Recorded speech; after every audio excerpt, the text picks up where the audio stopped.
The US Navy says it won't allow one of the world's most important oil trade routes to be disrupted, following a threat by Iran to stop ships passing through the Strait of Hormuz. A spokesperson for the Fifth Fleet, based in Bahrain, said the free flow of goods and services through the channel was vital to regional and global prosperity. About 40% of the world's oil tanker trade goes through the Strait of Hormuz, which links the numerous oil-producing countries of the Gulf to the outside world. Iran, which has been staging more naval exercises in international waters, has said it'll close the strait if the West imposes more sanctions.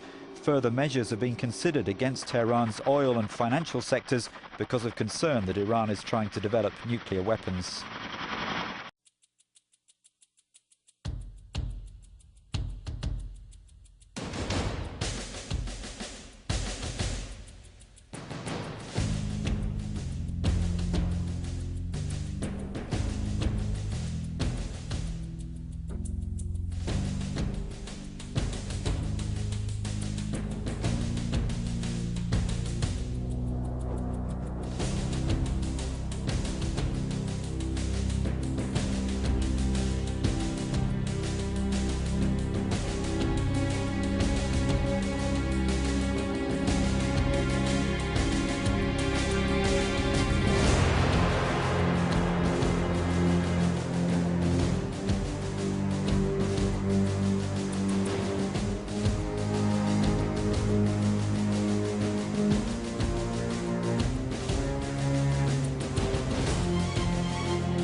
But before that, Iran has threatened to block oil shipments through one of the world's busiest waterways if the West applies fresh sanctions against it. State television reported the announcement by the country's vice president as its navy held war games near the crucial Straits of Hormuz. Now, we're joined by Dr. Syed Mohammed Randi from the University of Tehran to talk about the implications of what's been said here. Doctor, good to see you. Thanks for being with us. Now, if Iran does make good its threat, the implications would be huge, wouldn't they? How much damage could it do, considering how much oil Saudi Arabia exports to the United States, for example? Well, I think any act of hostility against Iran, and that's basically what an oil embargo would be, would force Iran to take retaliatory measures, and that would indeed create a very difficult situation globally, because that would mean the halt of oil exports from the Middle East, and that would have a devastating effect on the global economy. The Iranians, of course, hope that the Americans don't act foolishly, but the Americans do seem to be behaving in a very irrational manner and dragging the region towards a very dangerous situation. Well, there are American warships right now in the Persian Gulf. I mean, this isn't the first time that Iran's issued this kind of threat, did so back in 2008. The US said a blockade like that would be considered an act of war then. I just mentioned that American warships are right there in the Persian Gulf now. Does this bring the West's tense relations with Iran closer to military conflict? Well, it basically depends on the West and countries like Saudi Arabia. If they wish to try to prevent Iranians from living like ordinary people in other countries, if they want to make Iranians suffer, then they too will have to face the consequences.